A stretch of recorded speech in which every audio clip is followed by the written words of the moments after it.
La pluie lui était devenue aussi familière que sa propre respiration, ses doigts glacials traçant des chemins sur sa nuque, s'infiltrant à travers le velours et la soie, jusqu'à ce que le poids du tissu détrempé tire sur ses épaules comme le fardeau même de la honte.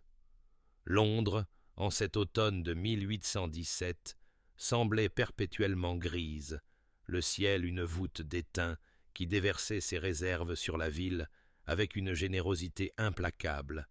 et Lady Eliza Hartwell avait depuis longtemps cessé de chercher à s'en abriter. Elle se tenait là, comme elle l'avait fait d'innombrables fois auparavant, dans le coin ombragé de la terrasse des Ashford, juste hors de portée de la lumière dorée de la salle de bal,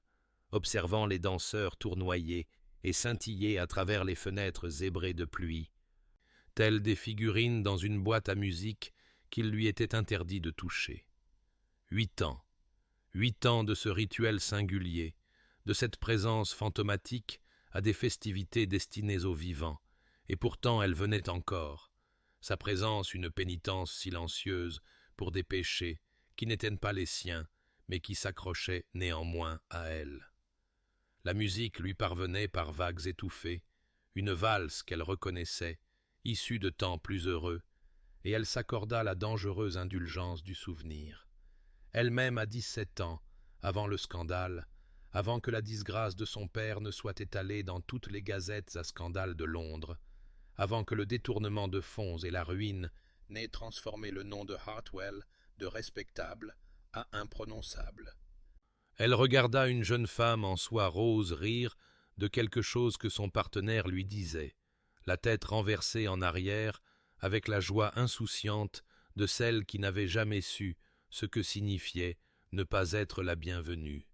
Et Élisa sentit la douleur familière s'installer dans sa poitrine comme une pierre jetée dans une eau calme. « Je ne devrais pas être ici, » pensa-t-elle, mais cette même pensée l'avait accompagnée à chaque bal, chaque soirée musicale, chaque garden party où elle s'était postée juste en dehors des limites de l'acceptabilité. Sa mère avait besoin de cela, de ces liens ténus avec la société, maintenus par la présence rituelle d'Élisa, même si cette présence consistait à se tenir dans les jardins et les cours plutôt qu'à danser dans les salles de bal. Les invitations arrivaient encore, envoyées par des cousins éloignés trop bien élevés pour les couper entièrement des ponts, mais trop soucieux de leur réputation pour les accueillir véritablement. Et Élisa transformait ces invitations en une sorte de vérité avec laquelle sa mère pouvait vivre. Oui, Eliza a assisté au bal des Ashford. Oui, elle y était. Le mensonge par omission était une petite bonté dans un monde qui leur en avait montré bien peu. La pluie s'intensifia, les gouttes frappant les pierres de la terrasse avec une urgence accrue, et Eliza resserra son châle, bien qu'il ne lui fournît aucune chaleur, observant le duc de Pemberton se mouvoir parmi ses invités, avec la grâce fluide d'un prédateur au milieu d'un troupeau de moutons, tout en efficacité froide et en dédain à peine dissimulé. Et elle se demanda, non pour la première fois, ce que ce devait être de se soucier si peu des opinions qui régissaient tous les autres. Mais avant que le destin de nos amoureux ne soit révélé, abonnez-vous pour ne manquer aucun chapitre de romance et de scandale. Et dites-nous dans les commentaires, d'où nous regardez-vous? Maintenant, commençons.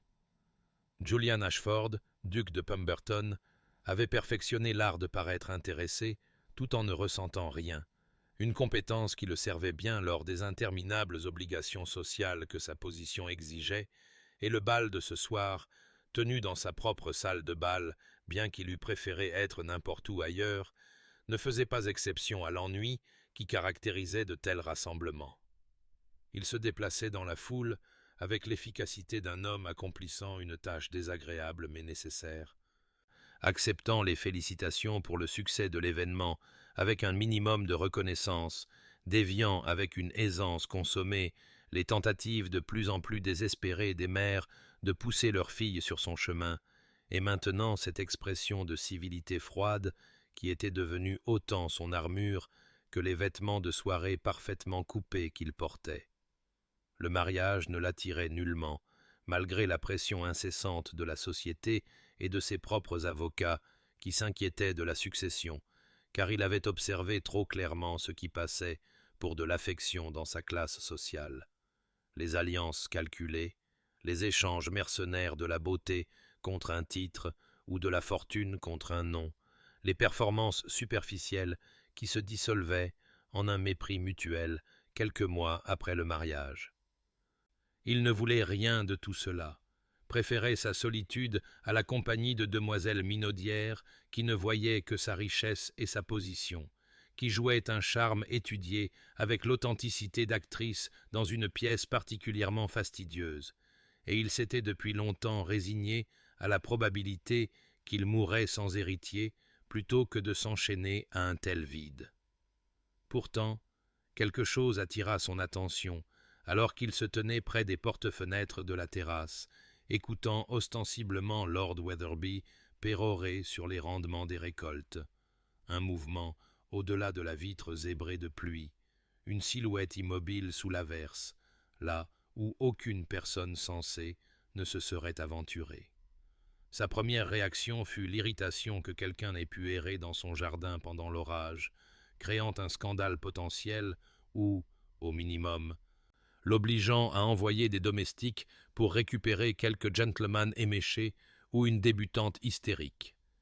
Mais en observant plus attentivement, notant l'immobilité de la silhouette, la façon dont elle, car il s'agissait clairement d'une femme d'après la forme de sa robe, se tenait simplement là comme si la pluie était un rayon de soleil, son irritation se mua en quelque chose de plus complexe, quelque chose de dangereusement proche de la curiosité. Elle ne cherchait pas d'abri, ne se hâtait ni vers la maison ni loin d'elle, elle existait simplement dans ce coin détrempé de sa terrasse, comme si elle y avait sa place, et l'étrangeté de la situation capta son attention d'une manière que rien d'autre n'avait réussi à faire de toute la soirée. Il l'observa pendant plusieurs minutes, oubliant complètement ce que Weatherby disait, remarquant la façon dont elle penchait légèrement la tête, comme si elle écoutait la musique qui filtrait faiblement à travers les fenêtres, la dignité singulière de ses épaules malgré l'état trempé de ses vêtements, puis la reconnaissance le frappa avec une force inattendue. Il l'avait déjà vue, pas seulement ce soir, mais de nombreuses fois, toujours positionnée juste au-delà du seuil de la bienséance, toujours seule, observant depuis les jardins et les terrasses, comme si elle était un esprit incapable de franchir le seuil du monde des vivants. Cette prise de conscience le troubla, car elle signifiait qu'il l'avait remarquée à plusieurs reprises, sans en avoir conscience, qu'une partie de son esprit avait catalogué sa présence à divers événements sur ce qui devait être des années, archivant l'image de cette femme solitaire qui assistait au bal sans y entrer. Et le fait qu'il y ait prêté une telle attention, sans le vouloir, suggérait quelque chose qu'il préférait ne pas examiner de trop près. Néanmoins, l'énigme de sa présence exigeait une solution, et Julian Ashford avait bâti sa fortune en résolvant des énigmes, en comprenant les mécanismes qui régissaient le comportement humain, afin de pouvoir les exploiter ou s'en protéger selon les circonstances. Et ce mystère particulier, debout dans son jardin en pleine tempête, nécessitait une enquête. Il traversa la salle de bal avec une détermination qui trancha les festivités comme une lame dans la soie, ignorant la tentative de Lady Pemberton de lui présenter sa nièce, contournant Lord Hertford sans accuser réception de sa salutation. Son attention entièrement focalisée sur les porte-fenêtres de la terrasse et le mystère qui l'attendait au-delà. En quelques instants, il avait franchi le seuil pour entrer dans la nuit pluvieuse, où la température chuta brusquement, et où l'eau commença immédiatement à assombrir les épaules de son habit de soirée. Elle entendit son approche, il le devina à la façon dont sa colonne vertébrale se raidit, au subtil changement de sa posture, passant de contemplative à défensive, mais elle ne se tourna pas pour lui faire face, continuant à regarder à travers les fenêtres les danseurs comme si sa présence n'avait aucune importance, et cet affront délibéré ravivait son irritation. « Madame, dit-il, sa voix portant l'autorité tranchante d'un homme habitué à une obéissance immédiate, vous êtes dans mon jardin pendant un orage. » Elle se tourna alors, lentement, et il se retrouva à regarder un visage qui n'était ni beau ni laid, mais possédait plutôt une qualité qu'il ne put nommer sur-le-champ, quelque chose dans la franchise de son regard qui suggérait qu'elle avait depuis longtemps cessé de se soucier de ce que l'on pouvait penser de son apparence. Quand elle parla, sa voix avait la même dignité mesurée qu'il avait observée dans sa posture. « Je suis consciente, et de la propriété de ce jardin et du temps qu'il fait, votre grâce. » La formalité de son titre lui indiqua qu'elle savait précisément qui il était. Pourtant, elle n'offrit aucune excuse, aucune explication, se contentant de soutenir son regard avec une assurance que la plupart des hommes de sa connaissance ne pouvaient égaler, et il sentit sa curiosité s'aiguiser pour devenir plus ciblée. « Alors peut-être pourriez-vous m'expliquer pourquoi vous choisissez de rester dans ledit jardin plutôt que de profiter de la salle de bal parfaitement adéquate, juste derrière ses fenêtres. » Elle détourna le regard, le reportant vers la lumière dorée et les silhouettes tourbillonnantes, et quelque chose dans son expression suggérait une douleur si soigneusement maîtrisée qu'elle en était devenue invisible à ceux qui ne la cherchaient pas. « Je préfère l'air frais, votre grâce. Les salles de bal peuvent être plutôt étouffantes. » Il reconnaissait l'évasion quand il l'entendait, l'ayant lui-même employée d'innombrables fois, et la nature transparente de sa dérobade lui apprit qu'elle n'était pas habituée à la tromperie, ce qui était étrangement rafraîchissant dans un monde bâti sur des mensonges joliment racontés. « C'est la plus piètre excuse que j'ai entendue ce soir, et j'ai enduré plusieurs heures de conversation fastidieuse qui consistaient presque entièrement en excuses. Réessayez. » Ses yeux se fixèrent de nouveau sur son visage, et il y vit une lueur de colère avant qu'elle ne la réprime, la remplaçant par cette même neutralité prudente, mais l'aperçu d'une émotion authentique lui plut d'une manière qu'il n'examina pas de trop près. « Très bien. Je ne suis pas réellement la bienvenue dans votre salle de bal, votre grâce, mais j'y assiste néanmoins parce que les parents éloignés de ma mère envoient encore des invitations,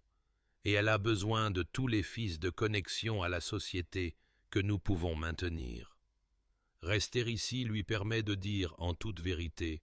que j'ai assisté au bal, tout en épargnant à tout le monde à l'intérieur l'inconfort de ma présence réelle. »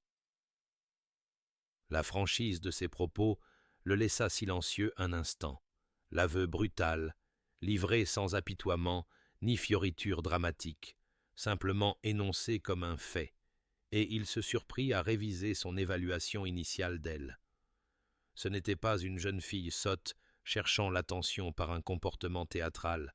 mais plutôt quelqu'un qui avait calculé les mathématiques précises de la survie sociale et trouvé sa solution dans ce compromis singulier. Sa réponse vint avant qu'il ne l'ait pleinement considérée, poussé par une impulsion qu'il reconnaîtrait plus tard comme la première brèche dans les murs qu'il avait mis des années à construire. « Si vous insistez pour rester sous la pluie lors de mes réceptions, madame, vous attraperez une pneumonie et créerez précisément le genre de scandale que vous tentez d'éviter. Je ne peux pas avoir d'invités mourants dans mes buissons. » Avant qu'elle ne puisse répondre, avant qu'il ne puisse reconsidérer la sagesse de son geste, il lui prit le bras d'une poigne ferme sans être brutal et commença à la propulser vers les porte-fenêtres de la terrasse, la sentant se raidir sous le choc, entendant sa brusque inspiration qui aurait pu être une protestation. Mais il ne ralentit pas, ne la lâcha pas, poursuivant simplement son avancée inexorable vers la salle de bal, qui prendrait bientôt conscience de leur entrée, d'une manière qui ferait paraître le fait de se tenir dans les jardins positivement discret en comparaison. L'inspiration collective de la salle de bal créa un silence momentané plus assourdissant que l'orchestre qui s'était arrêté en pleine phrase, chaque regard se tournant vers les porte-fenêtres de la terrasse où se tenait le duc de Pemberton, avec une femme trempée par la pluie, dont la robe détrempée laissait des flaques sur le parquet poli, ses cheveux tombant en mèches humides qui anéantissaient toute prétention à la respectabilité. Les chuchotements commencèrent immédiatement, une marée montante de spéculations et de scandales qu'Élisa ressentit comme un poids physique pressant sur sa poitrine. La mortification l'envahit d'une chaleur qui contrastait vivement avec le froid de ses vêtements mouillés, la catastrophe exacte qu'elle avait passé 8 ans à éviter soigneusement, se manifestant maintenant sous sa forme la plus spectaculaire. Et elle se tourna vers Julien avec une fureur étincelant dans ses yeux, malgré sa conscience qu'il était peut-être imprudent de diriger sa colère contre un duc dans sa propre salle de bal. « Votre grâce, vous venez de détruire le peu de réputation que j'avais réussi à préserver, » dit-elle, sa voix basse et tremblante sous l'effort de maintenir son sang-froid, alors qu'elle voulait s'enfuir dans la nuit et ne plus jamais revenir dans la société londonienne. Il la regarda avec une expression qui suggérait que ses préoccupations avaient à peu près le même poids que l'opinion d'un moucheron. Puis, il déplaça son regard vers la foule assemblée avec un tel dédain glacial que plusieurs personnes reculèrent effectivement. « Mrs. Patterson » appela-t-il à une servante qui se matérialisa instantanément. « Apportez des couvertures et du thé. Lady Hartwell se joindra à nous ce soir. » L'utilisation de son nom, prononcée assez clairement pour que les invités les plus proches l'entendent, envoya une autre vague de chuchotements à travers la foule. Mais Julian plaça simplement sa main dans le creux des reins d'Élisa et la guida vers l'immense cheminée qui dominait un mur de la salle de bal, la foule s'écartant devant eux, avec l'automatisme de sujets devant leur souverain. Elle voulait résister, maintenir sa colère comme une protection contre la vulnérabilité qu'elle sentait s'égoutter sur son sol, mais sa main était ferme et d'une certaine manière rassurante, et elle se retrouva à avancer avec lui malgré ses intentions. Un valet de pied apparut, avec une chaise positionnée près de la chaleur du feu, et Julien l'y déposa avec une douceur surprenante avant l'arrivée des couvertures. Une épaisse laine qu'il drapa lui-même sur ses épaules, plutôt que d'attendre que les domestiques accomplissent la tâche. « Vous n'en aviez pas le droit, » dit-elle à voix basse, regardant les flammes plutôt que son visage, car elle ne pouvait supporter de voir ni moquerie ni pitié dans son expression. « Rester dans les jardins comme un fantôme ne protégeait guère votre réputation non plus, » répliqua-t-il, sa voix portant cette même qualité pragmatique qui rendait toute argumentation futile, et elle sentit sa colère faiblir, car il n'avait pas entièrement tort, bien que l'admettre lui semblait concéder plus qu'elle ne pouvait se permettre de perdre. Le thé arriva, et il lui pressa la tasse dans les mains avec un ordre de boire qui ne souffrait aucun refus.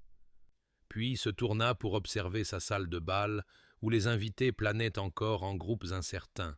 clairement ne sachant pas s'ils devaient prétendre que rien d'inhabituel ne s'était produit ou abandonner entièrement la comédie.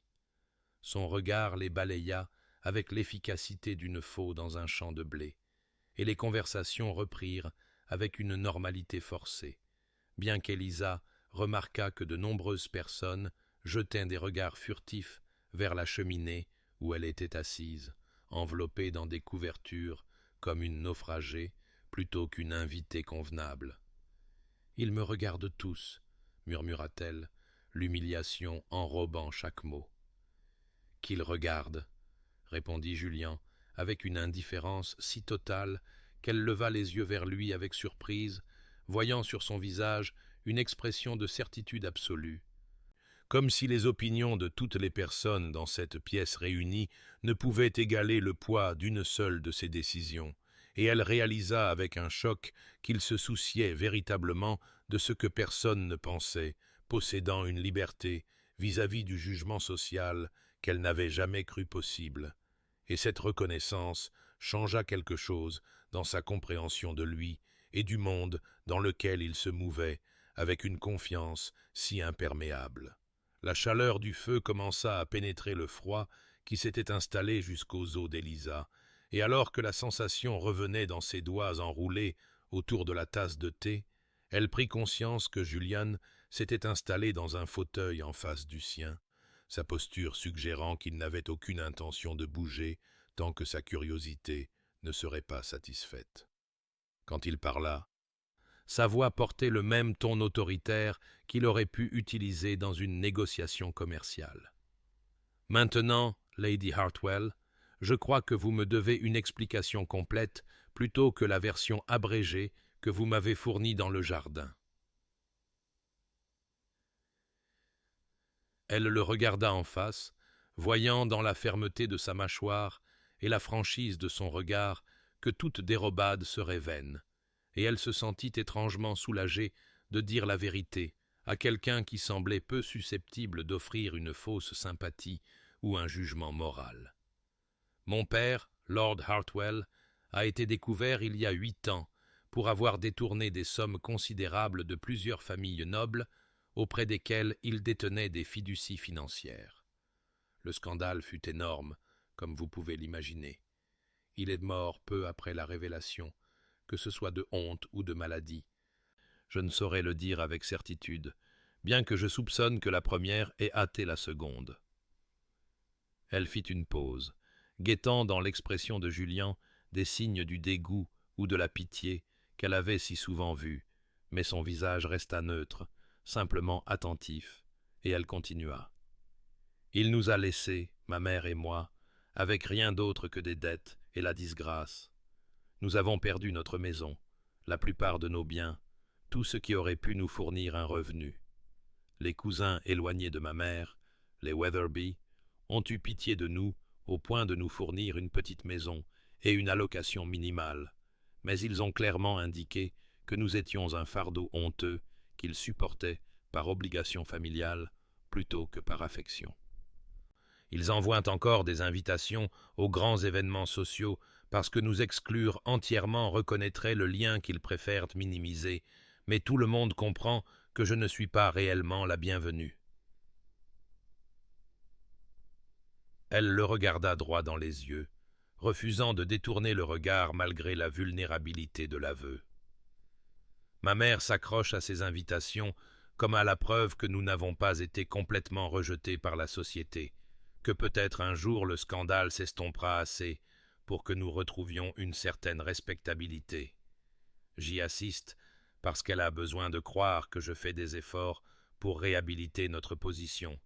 même si nous savons toutes deux que c'est futile.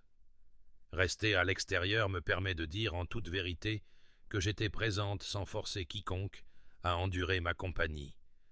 Un compromis qui a fonctionné de manière adéquate jusqu'à ce que vous décidiez d'intervenir ce soir. »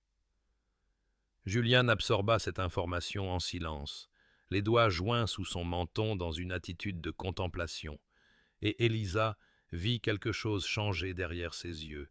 un calcul en cours qu'elle ne pouvait déchiffrer. Ce qu'elle ne pouvait savoir, c'est qu'il éprouvait une émotion entièrement inattendue, quelque chose de dangereusement proche de l'admiration pour une femme qui endurerait 8 ans d'humiliation par loyauté envers sa mère, qui se tiendrait dans d'innombrables tempêtes de pluie plutôt que d'abandonner le fragile espoir qui soutenait quelqu'un qu'elle aimait.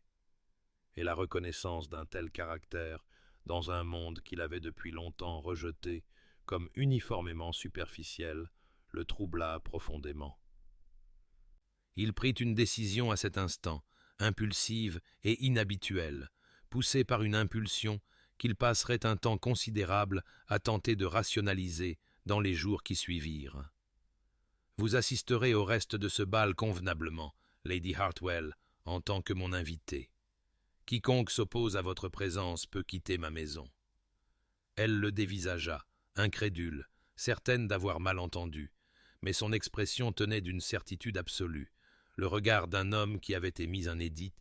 et s'attendait à être obéi sans question, et elle réalisa, avec un étonnement naissant, qu'il pensait chaque mot. Julian se leva de son fauteuil avec la grâce fluide d'un homme entièrement à l'aise avec le commandement, et tendit la main vers Eliza avec une attente d'acceptation qui rendait le refus impossible. Elle fixa sa paume tendue un long moment. Son esprit aux prises avec les implications de ce qu'il offrait, car accepter sa main signifiait accepter publiquement sa protection, signifiait entrer dans la salle de bal, non pas comme la fille déshonorée rôdant en marge, mais comme la partenaire choisie du duc de Pemberton. Le poids de cette transformation semblait trop énorme pour être contenu dans un seul geste. Pourtant, elle sentit sa main s'élever pour rencontrer la sienne presque sans volonté consciente, ses doigts se posant dans sa paume avec une justesse qui la surprit,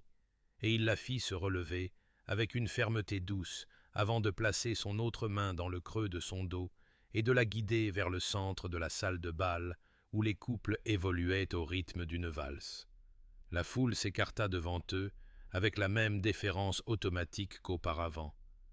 mais teintée cette fois de quelque chose qui approchait la crainte respectueuse plutôt que le simple choc. Elle était intensément consciente de chaque regard posé sur eux,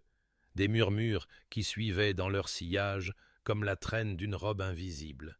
Mais Julian semblait totalement inconscient de l'attention, son attention entièrement concentrée sur leur positionnement parmi les danseurs, alors que l'orchestre entamait une nouvelle mesure. Puis son bras encercla sa taille, avec une confiance qui suggérait qu'il l'avait tenue ainsi 1000 fois auparavant, plutôt que jamais. Et ils se mirent à danser, son corps se souvenant de pas qu'elle n'avait pas dansé depuis 8 ans, la mémoire musculaire s'éveillant de sa longue dormance. Sa raideur initiale rendait ses mouvements gauches et incertains. La peur du faux pas luttant avec le plaisir oublié du mouvement en musique, mais la main de Julian à sa taille lui fournissait un point d'ancrage, et sa conduite était si claire, si assurée, que son corps commença à faire confiance à ses directives, même si son esprit restait prisonnier de la confusion quant à la raison de son geste. Quelle motivation possible pouvait pousser un homme de sa position à défendre quelqu'un d'aussi complètement ruiné? Elle s'était attendue à ce qu'il danse convenablement, comme la plupart des gentlemen, avec un ennui compétent, mais elle découvrit au contraire qu'il se mouvait avec une grâce surprenante, son contrôle de la danse absolu mais doux, et elle se surprit à se détendre progressivement au rythme, ses pieds retrouvant leur ancienne fluidité alors que la grâce oubliée revenait comme l'eau dans le lit d'une rivière asséchée. L'étrange intimité d'être tenu par quelqu'un de si puissant et dangereux pendant que toute la salle de bal les observait créait une sensation singulière dans sa poitrine, quelque chose entre l'exaltation et la terreur. Elle osa lever les yeux vers son visage pour trouver son expression aussi sévère et illisible que jamais, bien que quelque chose dans ses yeux suggérât une concentration qui allait au-delà de la simple obligation sociale, et elle se demanda, avec un vertige confus, ce qu'il voyait en la regardant, s'il reconnaissait la femme tremblante entre ses mains ou ne voyait que le projet scandaleux qu'il avait entrepris. Ses propres pensées suivaient des chemins tout aussi perplexes. Une partie de lui, observant ses actions d'une distance froide et se demandant quelle folie l'avait possédé pour faire une déclaration aussi publique au nom d'une femme qu'il connaissait à peine, tandis qu'une autre partie enregistrait la chaleur de sa taille sous sa paume, la ligne gracieuse de son cou alors qu'elle tournait avec la musique, la façon dont sa garde baissait lentement pour révéler la danseuse qu'elle avait dû être avant que la honte ne la pousse dans les jardins et la pluie. La valse se termina à la fois trop vite et trop lentement, le temps s'étirant avec l'élasticité étrange des moments chargés de signification, et quand les dernières notes s'évanouirent, il la relâcha avec une révérence formelle qui rétablit la distance entre eux, la courtoisie publique d'un duc saluant une partenaire de danse, et elle fit une révérence en retour avec une grâce automatique tandis que son cœur continuait son rythme irrégulier. Il la raccompagna jusqu'à son fauteuil près du feu sans un mot, son expression retrouvant sa froideur habituelle, comme si la danse n'avait été qu'un autre devoir accompli. Puis il se tourna et disparut dans la foule d'invités qui l'entourèrent immédiatement pour tenter d'engager la conversation, la laissant seule près du feu, les couvertures toujours drapées sur ses épaules, dans la confusion profonde d'une femme incapable de commencer à comprendre ce qui venait de se passer ou ce que cela pourrait signifier pour l'équilibre précaire de son existence. Les semaines passèrent avec la lenteur singulière du temps mesuré par l'anticipation plutôt que par les horloges, et Élisa découvrit que son monde s'était transformé d'une manière qu'elle pouvait à peine comprendre. Des invitations commencèrent à arriver à la modeste maison qu'elle partageait avec sa mère, d'épaisses enveloppes crème scellées à la cire, portant les armoiries de famille qui n'avaient pas reconnu son existence depuis 8 ans. Et sa mère pleurait de joie à chaque nouvelle invitation, tandis qu'Élisa les tenait avec des doigts tremblants, se demandant quelle sorcellerie Julian avait opérée pour accomplir un tel retournement de situation. Elle apprit plus tard, par des conversations chuchotées surprises en marge des salons, que le duc de Pemberton avait fait savoir à toutes les grandes hôtesses de Londres que Lady Eliza Hartwell était sous sa protection. Le poids de ces mots, venant d'un homme de son pouvoir et de son importance, avait suffi à surpasser des années de scandale et de disgrâce, forçant la société à ouvrir des portes qui avaient été fermement closes. La perplexité de sa mère égalait sa joie, demandant sans cesse ce qu'Élisa avait fait pour mériter une telle faveur du duc. Et Élisa ne pouvait que secouer la tête, car elle ne comprenait pas non plus ses motivations, ne pouvait imaginer pourquoi un homme qui la connaissait à peine déploierait sa considérable influence en sa faveur. Elle assistait désormais aux événements en tant qu'invitée à part entière, plutôt qu'en fantôme hantant les jardins, portant des robes que sa mère avait réussi à acquérir par une économie rigoureuse et la charité de parents éloignés. Elle se déplaçait dans les salles de bal avec l'étrange sensation d'être visible après des années d'invisibilité délibérée. Mais elle ne voyait que rarement Julien, sauf de l'autre côté de salles bondées, où il se tenait au milieu de groupes d'hommes importants discutant d'affaires ou de politique. Lorsque leurs regards se croisaient à distance, il hochait la tête avec une formalité abrupte, puis se détournait, comme si elle n'était qu'une connaissance parmi d'autres, méritant une brève reconnaissance. Elle commença à supposer que son intérêt pour elle avait été temporaire, un caprice momentané, né de cette soirée pluvieuse et déjà oublié dans le flot de ses préoccupations habituelles. Puis, lors de la soirée musicale des Weatherby, 3 semaines après le bal, alors qu'elle écoutait une soprano dont la compétence technique dépassait de loin son interprétation émotionnelle, Julien apparut à ses côtés pendant l'entr'acte avec une telle soudaineté qu'elle sursauta, manquant de faire tomber son verre de limonade. Il lui demanda son opinion sur la performance avec la même courtoisie formelle qu'il aurait accordée à n'importe quelle dame de sa connaissance, et elle répondit avec une formalité égale que la chanteuse possédait une tessiture admirable.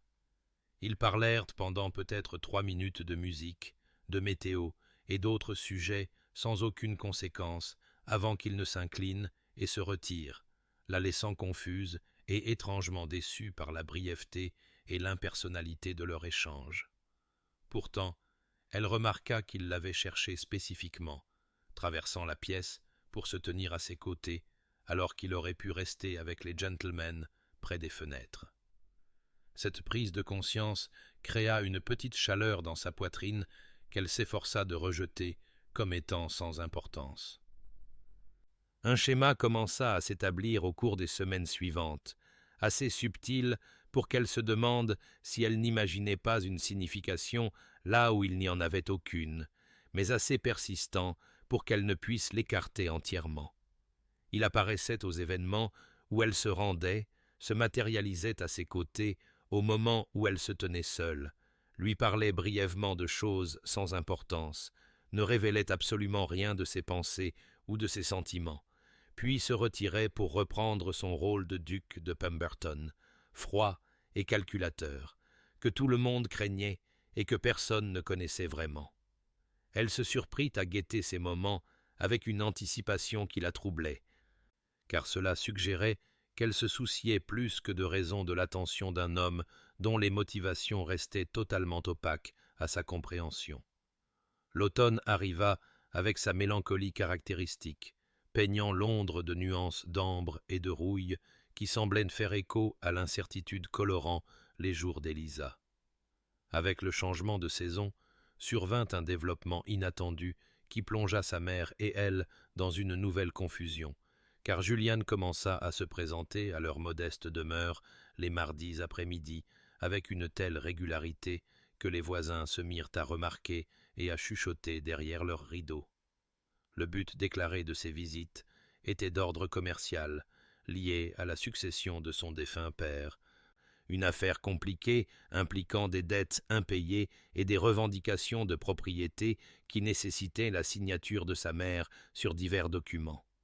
Sa mère le recevait dans leur petit salon avec un tel plaisir nerveux qu'Élisa craignait qu'elle ne s'évanouisse littéralement à l'idée d'avoir le duc de Pemberton prenant le thé dans leur salon miteux, au papier peint délavé et au mobilier usé. Les visites elles-mêmes étaient des exercices de formalité qui laissaient Élisa plus frustrée à chaque semaine qui passait.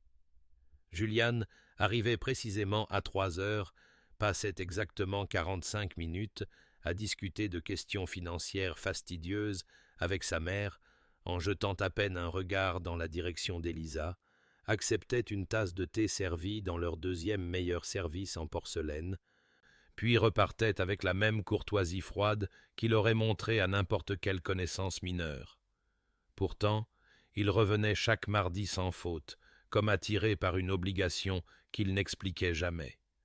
Elle se surprenait à l'observer pendant ses visites avec une irritation croissante, étudiant la ligne sévère de sa mâchoire tandis qu'il examinait des documents avec sa mère,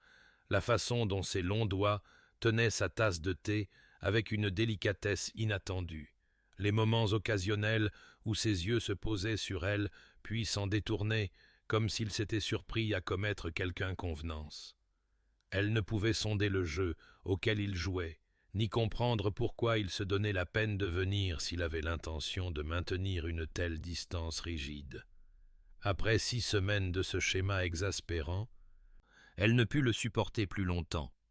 Un après-midi d'octobre vif, alors qu'il se levait pour prendre congé, elle le suivit dans le petit jardin derrière leur maison, sous le prétexte de le raccompagner à sa voiture, bien qu'ils sussent tous deux que le chemin du jardin ne menait nulle part près de la rue. Il s'arrêta parmi les rosiers chétifs de sa mère, se tournant pour lui faire face avec cette expression d'une neutralité exaspérante, et elle l'interpella directement avec une audace née de la frustration accumulée, lui demandant pourquoi il se donnait vraiment la peine avec elle, quel intérêt possible il pouvait avoir dans les affaires financières mineures d'une famille déshonorée, alors qu'il avait des empires commerciaux à gérer. Il esquiva habilement. Parlant d'obligations commerciales et de la nécessité d'un règlement en bonne et due forme des comptes,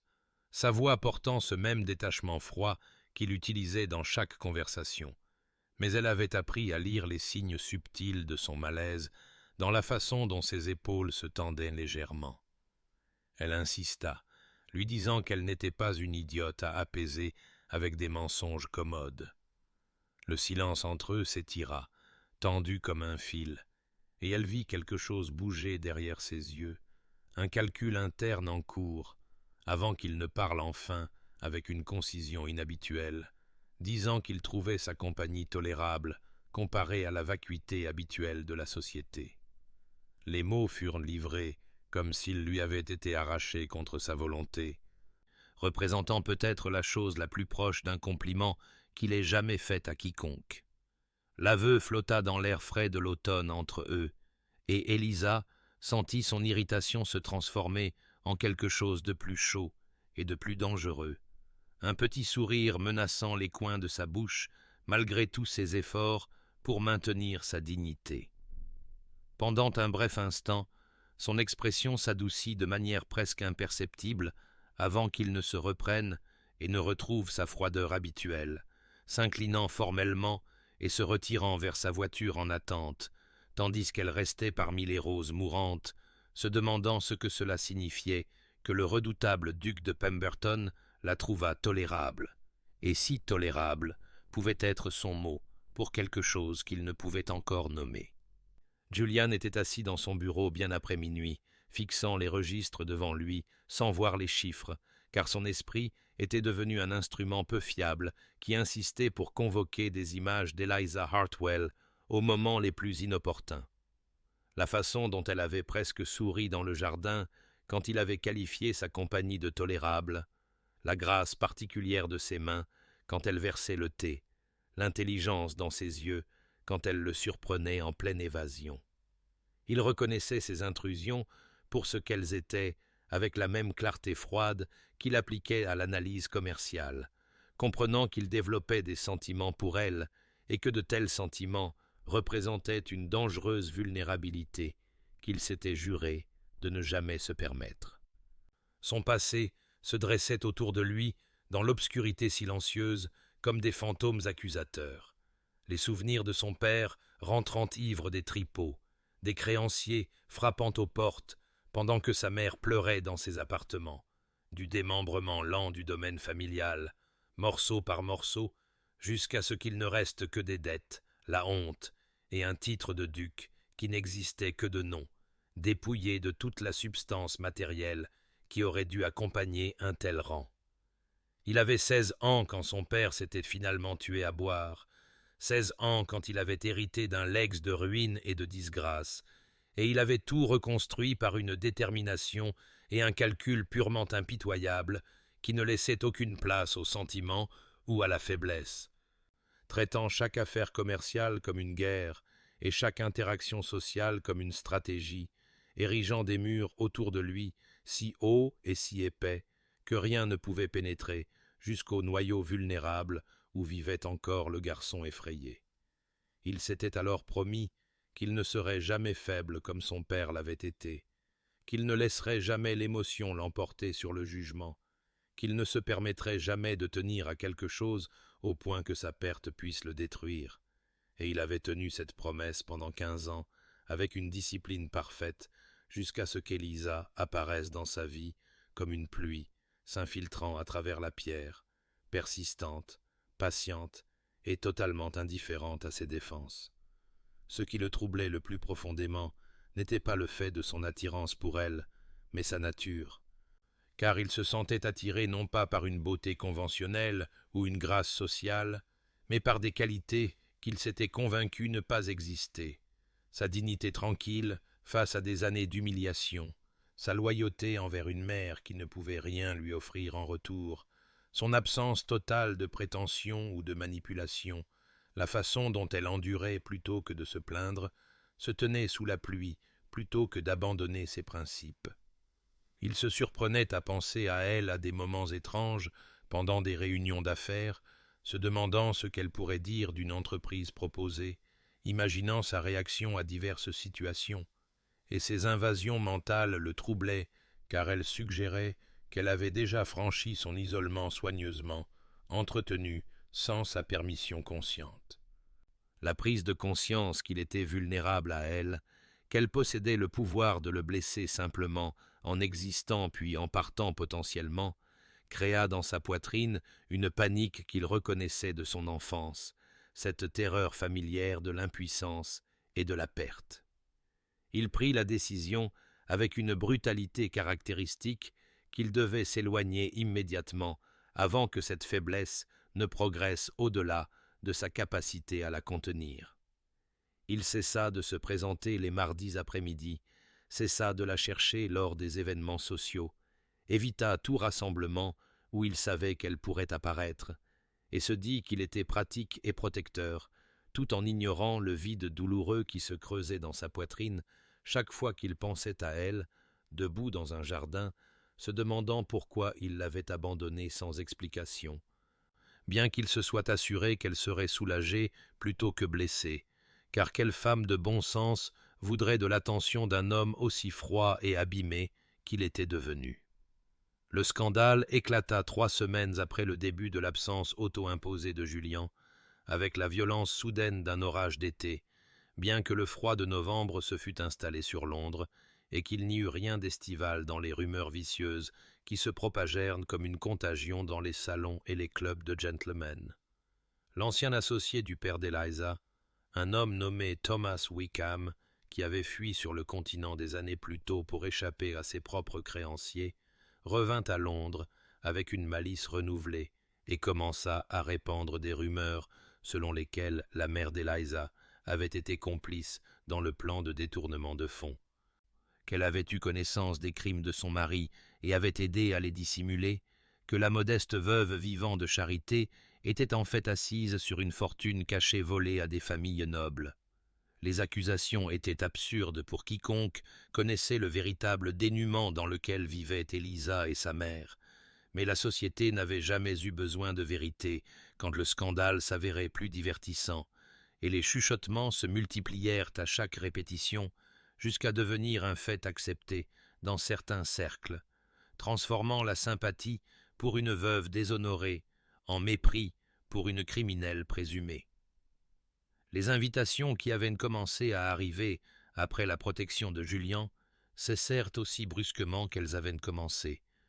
et Eliza se retrouva de nouveau malvenue dans le monde où elle avait été brièvement autorisée à entrer. Cette fois, cependant, l'exil portait une pointe de cruauté plus acérée, car elle avait goûté à l'acceptation avant qu'on ne la lui arrache, et sa mère pleurait silencieusement dans leur salon, tandis qu'Eliza se tenait rigide, envahie d'une fureur qu'elle ne pouvait exprimer sans danger. Elle reprit sa vieille habitude de se tenir dehors, lors des bals, sous la pluie,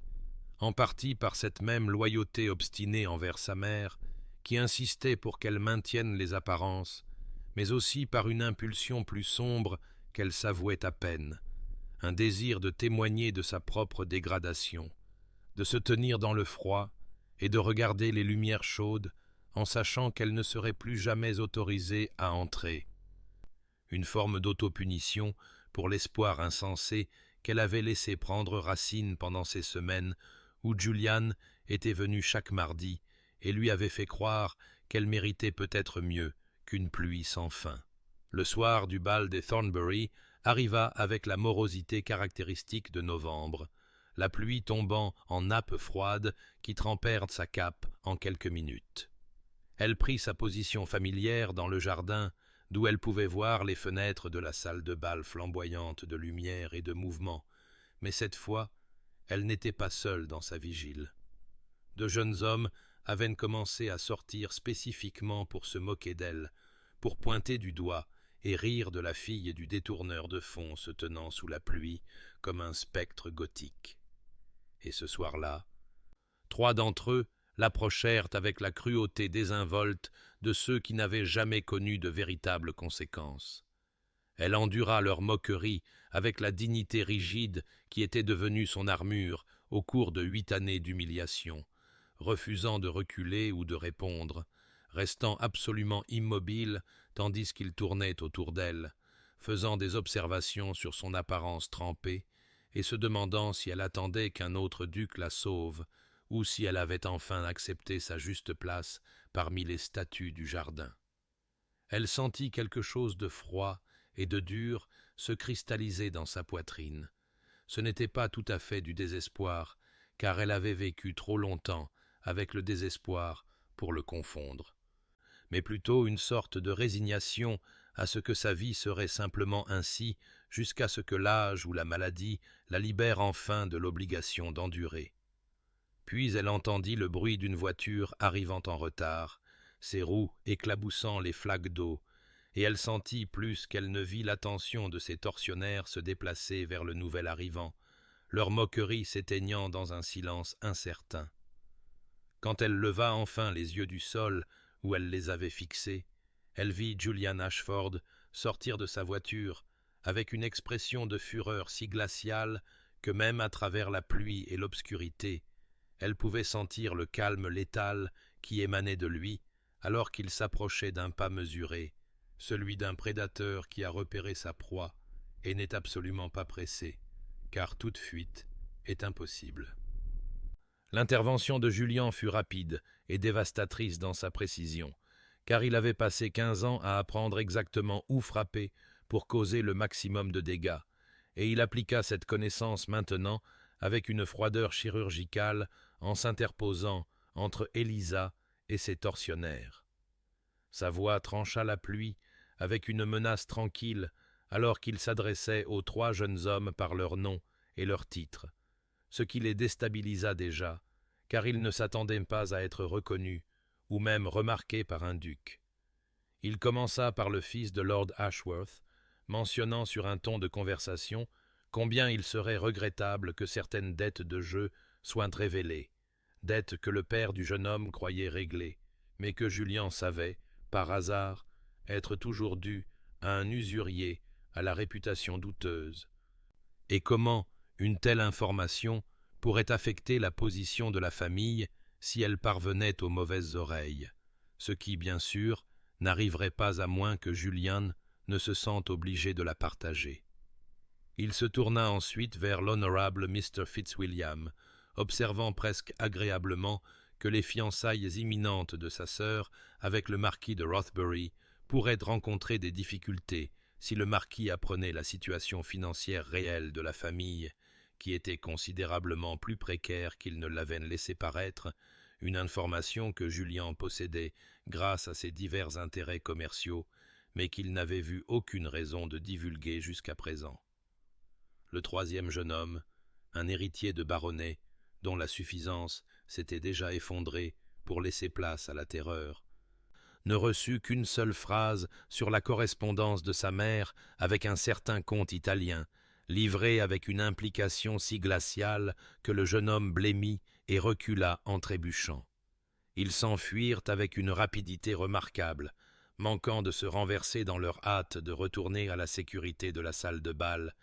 et Julien les regarda partir avec la satisfaction détachée de quelqu'un qui vient d'accomplir une tâche nécessaire mais désagréable, avant de se tourner vers Élisa, qui se tenait exactement là où elle était restée pendant toute la confrontation, rigide, trempée et secouée par quelque chose qui n'était pas le froid. Il la regarda un long moment, cette femme qui avait enduré des années d'humiliation avec une dignité qu'il pouvait à peine comprendre, et quelque chose de fondamental se brisa dans sa poitrine. Un mur qu'il avait maintenu par pure volonté se fissurant enfin sous le poids de sa souffrance silencieuse. Sans dire un mot, il retira son manteau et s'avança pour le draper sur ses épaules. Un geste simple et totalement inadéquat, mais le seul réconfort qu'il savait offrir.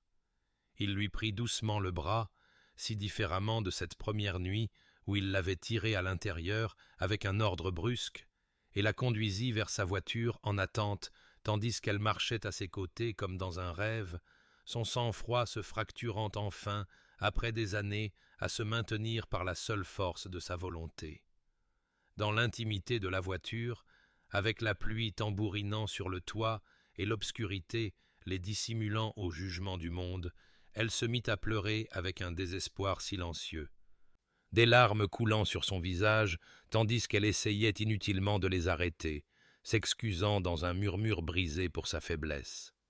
Julien était assis, rigide, à côté d'elle, complètement pris au dépourvu par ses larmes, car dans toute sa planification minutieuse et sa pensée stratégique, il n'avait jamais envisagé une seule fois ce qu'il ferait si elle craquait réellement devant lui. Pendant plusieurs longs moments, il resta simplement figé pendant qu'elle pleurait, jusqu'à ce qu'un instinct plus profond que la pensée le fasse se rapprocher et passer maladroitement son bras autour de ses épaules, un geste incertain mais sincère. Elle se pencha immédiatement contre lui, trop épuisée et brisée pour maintenir la fierté qui l'avait soutenue à travers 8 années passées sous la pluie, et il la tint prudemment tandis qu'elle pleurait contre sa poitrine, une main s'élevant avec hésitation pour se poser sur ses cheveux mouillés. Aucun d'eux ne parla, car aucun mot n'était adéquat pour ce moment, seulement le son de la pluie et ses pleurs silencieux et l'intimité surprenante de deux personnes qui avaient passé des années à se protéger, s'autorisant enfin le contact, reconnaissant enfin le besoin, se rendant enfin à la possibilité terrifiante qu'ils n'avaient peut-être pas à endurer seuls leurs isolements respectifs. Julian emmena Eliza dans sa maison de ville plutôt que chez elle, car les convenances avaient cessé d'importer au moment où il l'avait vue, sous la pluie, se faire moquer par des sottes. Elle était trop bouleversée pour protester contre l'inconvenance, trop épuisée par des années à maintenir une dignité impossible pour se soucier du fait qu'arriver chez un célibataire sans chaperon créerait exactement le genre de scandale qu'elle avait passé 8 ans à essayer d'éviter. Sa gouvernante, Madame Davies, une femme qui avait servi la famille Ashford pendant 3 décennies et possédait la rare qualité de ne jamais être choquée par ce que faisait son employeur, jeta un coup d'œil au visage d'Eliza, baigné de larmes, et à sa robe détrempée, et prit les choses en main avec une efficacité énergique, la conduisant à l'étage dans une chambre d'amis, et promettant de l'eau chaude et des vêtements secs, sans poser une seule question sur la raison pour laquelle le duc avait ramené une femme en pleurs au milieu de la nuit. Julian se retira dans son bureau et en arpenta la longueur à plusieurs reprises, troublé par l'intensité de sa propre fureur au nom d'Eliza. Il avait bâti toute sa vie d'adulte sur le principe du détachement émotionnel, et pourtant, voir ces jeunes hommes se moquer d'elle l'avait rempli d'une rage si complète qu'il avait fallu chaque once de son considérable contrôle de soi pour ne pas les frapper. La prise de conscience qu'il se souciait à ce point de sa souffrance le terrifiait plus que n'importe quel adversaire en affaires ne l'avait jamais fait. Quand Eliza émergea enfin près d'une heure plus tard, portant une des vieilles robes de sa sœur que Madame Davies avait trouvée dans les malles, les cheveux séchés et lâchement tressés, le visage composé mais épuisé, il la conduisit à sa bibliothèque où un feu brûlait contre le froid de novembre. Ils s'assirent dans des fauteuils en cuir qui se faisaient face de part et d'autre d'une petite table, et pendant plusieurs longs moments, aucun ne parla, car l'intimité de cette situation, d'être seuls ensemble dans sa maison tard dans la nuit,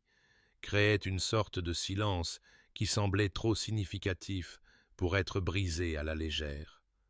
Elle le remercia d'abord, sa voix calme mais ferme, pour son intervention auprès de ces jeunes hommes, pour sa protection ce soir et dans les semaines précédentes.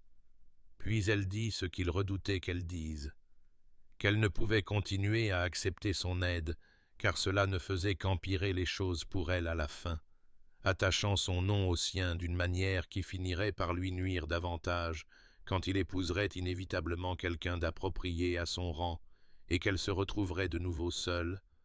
mais maintenant avec le scandale supplémentaire d'avoir été le cas de charité particulier du duc de Pemberton. Il resta silencieux un long moment, fixant le feu tout en réfléchissant à la manière d'articuler quelque chose qu'il s'était à peine avoué à lui-même. Puis il dit à voix basse, sa voix ne portant aucune de ses commandes froides habituelles, mais plutôt une honnêteté prudente qui lui coûtait considérablement d'exprimer, qu'il n'avait aucune intention d'épouser quelqu'un d'approprié. Et les mots restèrent en suspens, dans l'air entre eux, chargés d'une implication qu'il ne tenta nullement de dissimuler. L'implication flottait entre eux, dans le silence éclairé par le feu, lourde d'un sens que ni l'un ni l'autre ne pouvaient prétendre mal comprendre.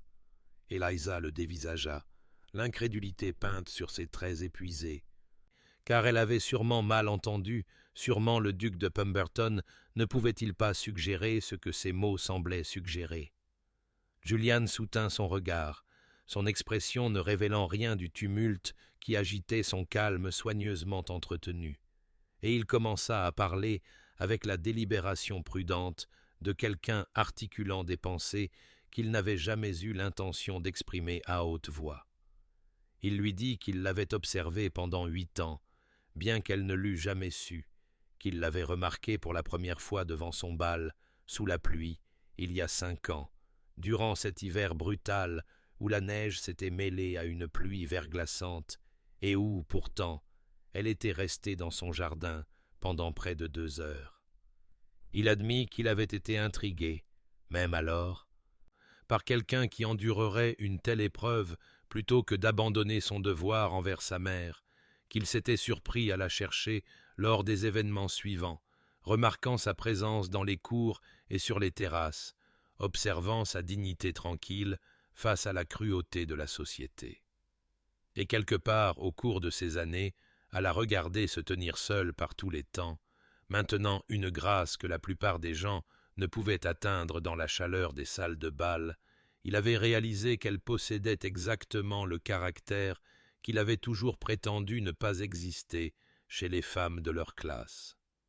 Elle digéra cette révélation lentement, son esprit luttant pour concilier le duc froid et calculateur qu'elle pensait connaître avec cet homme qui avouait des années d'observation. Des années à la remarquer alors qu'elle se croyait invisible. Elle retrouva enfin sa voix pour lui demander pourquoi il ne l'avait jamais approchée auparavant s'il l'observait depuis si longtemps. Sa réponse fut d'une honnêteté brutale dans sa conscience de soi. Parce qu'il avait eu peur de cela précisément,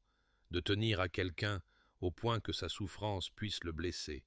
de découvrir que sous toutes ses défenses soigneusement construites, il était aussi vulnérable que n'importe quel autre homme face à une femme qui l'émouvait. Élisa sentit quelque chose bouger dans sa poitrine, une partie d'elle-même, longtemps gelée, commençant à dégeler sous la chaleur de sa confession. Et elle s'entendit admettre à voix basse qu'elle l'avait remarqué aussi, de l'extérieur de ses fenêtres de salle de bal, que parmi tous les hommes qui dansaient, se pavanant et jouant un rôle pour l'approbation de la société, il avait été le seul qui ne semblait jamais jouer, qui se déplaçait dans les foules avec le même isolement qu'elle ressentait sous la pluie, et elle s'était parfois demandé s'il comprenait peut-être ce que signifiait être seul au milieu des gens. Leurs regards se croisèrent au-dessus de la petite table avec une reconnaissance qui allait plus loin que l'attraction, plus loin que les considérations pratiques du mariage et du rang, la reconnaissance de 2 âmes qui avaient survécu à leurs isolements respectifs par l'endurance plutôt que par l'espoir. Et à cet instant de compréhension mutuelle, quelque chose changea fondamentalement entre eux, une barrière se dissolvant pour révéler la possibilité qu'aucun d'eux n'avait peut-être plus à être seul, que peut-être 2 personnes qui avaient appris à ne rien attendre de la vie pourraient oser aspirer à quelque chose de plus. Les barrières d'Élisa s'effondrèrent enfin sous le poids de sa confession et des années de solitude accumulées, et elle s'entendit admettre, d'une voix qui tremblait malgré ses efforts pour la maîtriser, à quel point ces années avaient été insupportablement solitaires, comment elle s'était appris à ne pas désirer de lien, parce que le désir ne faisait que rendre l'isolement plus douloureux, comment le fardeau de la honte de son père était devenu si lourd qu'elle oubliait parfois ce que c'était que de se tenir droite sans ce poids pesant sur ses épaules. Les mots vinrent d'abord avec hésitation, puis en un flot. 8 ans d'émotions soigneusement gardées, se déversant dans la sécurité de sa bibliothèque, tandis que le feu crépitait et que le reste de Londres dormait. Julien écoutait avec une attention si complète qu'elle eut l'impression d'être vraiment vue pour la première fois de sa vie d'adulte. Quand elle se tut enfin, épuisée par sa propre honnêteté, il resta silencieux un long moment avant de parler. Et sa voix, quand elle vint, était plus douce qu'elle ne l'avait jamais entendue, dépouillée de toute son autorité froide habituelle, alors qu'il admettait qu'il comprenait la solitude peut-être mieux que quiconque ne le réalisait, que sa réputation de froideur n'était pas accidentelle, mais soigneusement construite, une forteresse érigée autour de lui pour s'assurer qu'il ne ressentirait jamais assez profondément pour être blessé. Il lui parla de l'isolement d'avoir vu son père détruire leur famille par faiblesse et mauvais jugement, de la reconstruction de leur fortune, seul, tandis que la société chuchotait sur le déclin des Ashford, de la décision délibérée de ne jamais laisser personne s'approcher assez pour le blesser, comme les échecs de son père l'avaient de blessé. Sa main trouva la sienne sur la petite table, un geste si hésitant qu'il aurait pu être accidentel, sauf que ses doigts se resserrèrent sur les siens quand elle ne se retira pas. Ils restèrent ainsi, dans la lumière du feu, à se dire des vérités que ni l'un ni l'autre n'avaient jamais exprimées auparavant, comparant leurs prisons respectives avec la précision minutieuse de cartographes dressant la carte d'un territoire familier, mais non partagé. Elle parla de se tenir sous la pluie, à regarder la vie arriver aux autres, et il parla de se tenir dans des salles de bal en se sentant tout aussi éloigné de la danse et des rires qui l'entouraient. Et quelque part, dans les heures profondes de la nuit, ils reconnurent tous deux la parenté entre deux âmes qui avaient survécu en endurant plutôt qu'en ressentant, en acceptant la solitude comme le prix de la sécurité. La conversation serpenta à travers les souvenirs, les confessions et les longs silences qui semblaient confortables plutôt que gênants. Et quand il demanda enfin, sa voix portant une incertitude qu'elle n'avait jamais entendue chez le confiant duc de Pemberton, si elle pouvait imaginer construire une vie avec quelqu'un d'aussi difficile et froid qu'il se savait être. Elle le regarda avec des yeux qui avaient appris à voir à travers les apparences jusqu'à la vérité sous-jacente et lui dit qu'elle avait passé 8 ans sous la pluie et les orages, qu'elle avait appris à endurer le froid, l'humidité et le vent cinglant de la désapprobation de la société, et qu'elle n'avait pas peur des choses difficiles, et encore moins d'un homme dont la froideur n'était qu'une armure protégeant le même genre de cœur blessé qu'elle portait dans sa propre poitrine. Le lendemain matin arriva avec une pâle lumière du soleil filtrant à travers les fenêtres de la bibliothèque où ni Élisa ni Julien n'avaient dormi, leur conversation s'étant étendue sur toute la nuit jusqu'à ce que l'épuisement et l'émotion les laissent somnoler dans leurs fauteuils respectifs, alors que l'aube se levait sur Londres. Lorsque Madame Davis les découvrit, elle se retira avec tact pour organiser une voiture afin de ramener Élisa chez elle avant que la maisonnée ne s'éveille complètement pour trouver le duc seul avec une femme non mariée. Julian accompagna Eliza jusqu'à sa modeste maison de ville dans un silence respectable, mais l'air entre eux vibrait du poids de tout ce qui avait été dit dans l'obscurité. Quand il l'aida à descendre de la voiture, ses doigts s'attardèrent sur les siens un instant de plus que ce que les convenances ne le permettaient, une promesse d'intention encore à déclarer formellement. Il revint 3 heures plus tard, correctement vêtu pour une visite officielle, et demanda une audience avec la mère d'Élisa, avec une courtoisie si grave que la pauvre femme faillit s'évanouir d'anxiété, se demandant ce que le duc de Pemberton pouvait bien vouloir à sa famille déshonorée. Une fois assis dans le salon miteux, Julian ne perdit pas de temps en amabilité, déclarant clairement et sans préambule qu'il souhaitait la permission de courtiser Eliza avec l'intention explicite de demander sa main en mariage. Le choc de Madame Hartwell se manifesta par une incrédulité balbutiante, suivie d'un immense soulagement à l'idée que sa fille pourrait enfin échapper à l'ombre des péchés de son père grâce à une union si avantageuse. Élisa, convoquée au salon pour entendre la demande officielle du duc, sentit ses émotions se tordre en nœuds complexes de gratitude et de peur. Car si son cœur s'était ouvert à Julien dans les heures vulnérables de l'obscurité, la lumière du jour apportait la froide lucidité qu'il agissait peut-être par pitié ou par obligation, la sauvant comme il aurait pu sauver n'importe quelle créature malheureuse trouvée souffrant dans son jardin. Elle garda son sang-froid à travers la joie larmoyante de sa mère et la récitation formelle des intentions de Julien. Mais lorsque sa mère s'excusa pour se ressaisir et partager l'extraordinaire nouvelle avec leur gouvernante, Élisa se tourna vers Julien avec des yeux qui exigeaient la vérité plutôt que de jolies courtoisies. Elle lui demanda directement, sa voix ferme malgré la peur qui faisait trembler ses mains, s'il faisait cela parce qu'il avait pitié d'elle ou parce qu'il se sentait d'une manière ou d'une autre responsable de son bien-être après lui avoir accordé sa protection, car elle ne pouvait supporter d'entrer dans un mariage bâti sur l'obligation, aussi dorée que puisse être la cage. L'expression de Julien s'assombrit de frustration. Le contrôle minutieux qu'il avait maintenu pendant la demande officielle se fissurant pour révéler une colère sincère en dessous. Il se leva brusquement et arpenta la petite pièce comme un loup en cage, lui demandant brutalement si elle le croyait vraiment capable de proposer le mariage par pitié, alors qu'il avait passé des années à éviter même la suggestion du mariage malgré une pression énorme de la société et de sa famille. Leur première véritable dispute éclata dans ce salon miteux, tous deux parlant avec plus d'honnêteté brute qu'ils ne l'avaient prévu,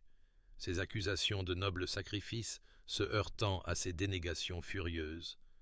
jusqu'à ce qu'il cesse finalement de faire les 100 pas et se tourne vers elle avec quelque chose de presque désespéré dans ses traits habituellement contrôlés.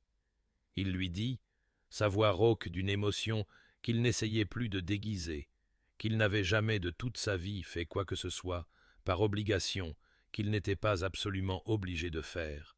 que chaque action qu'il entreprenait était calculée pour son propre bénéfice ou sa propre protection, et que l'épouser n'était décidément pas une obligation, mais plutôt la première chose purement égoïste qu'il avait voulu depuis des années. La première fois qu'il tendait la main vers quelque chose simplement parce que la pensée de ne pas l'avoir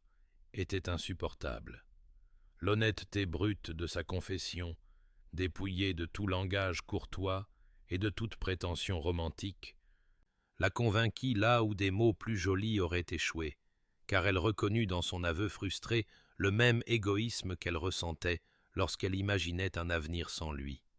Elle se retrouva à s'approcher de lui, malgré toutes les règles de bienséance qui voulaient qu'elle maintienne une distance jusqu'à ce qu'ils soient formellement fiancés, sa main cherchant la sienne alors qu'elle lui disait à voix basse que s'il était certain que c'était ce qu'il voulait, s'il pouvait accepter qu'elle vienne avec rien d'autre qu'un scandale, une mère qui nécessiterait leurs soins et un cœur qui avait appris à se protéger à travers des années d'isolement,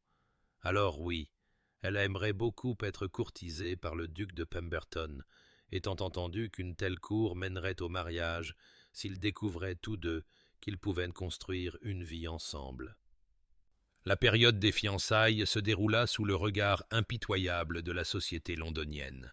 Chaque apparition ensemble était analysée et disséquée dans les salons de Mayfair. Chaque regard échangé était noté et rapporté avec l'excitation haletante de témoins d'un phénomène impossible, car le duc de Pemberton courtisait la fille déshonorée d'un détourneur de fonds, et le faisait avec une détermination si évidente que même les plus mauvaises langues se trouvaient incertaines quant à la manière de réagir à cette situation sans précédent. Julian se mouvait à travers les chuchotements et les spéculations avec son indifférence caractéristique à l'opinion publique, assistant à chaque événement où Élisa était présente avec une constance qui frisait le rituel.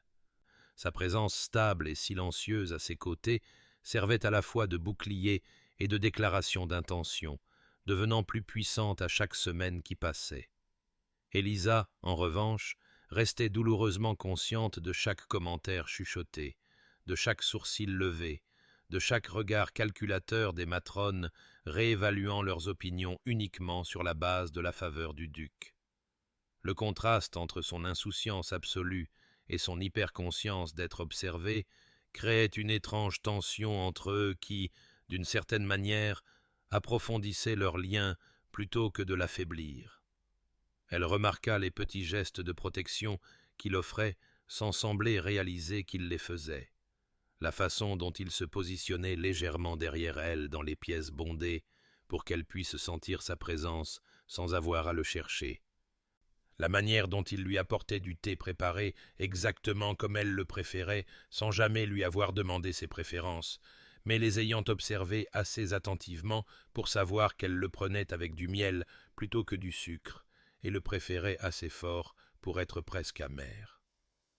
L'après-midi, où il l'invita à une promenade en voiture à Hyde Park, s'étira de l'heure prévue à près de 3 heures, alors qu'ils parcouraient les allées en parlant de tout et de rien, leur conversation s'écoulant si naturellement que ni l'un ni l'autre ne remarqua le passage du temps jusqu'à ce que la lumière commence à décliner et que le valet de Julien se racle la gorge en s'excusant pour leur rappeler que les jeunes dames convenables devaient être rentrées avant le dîner.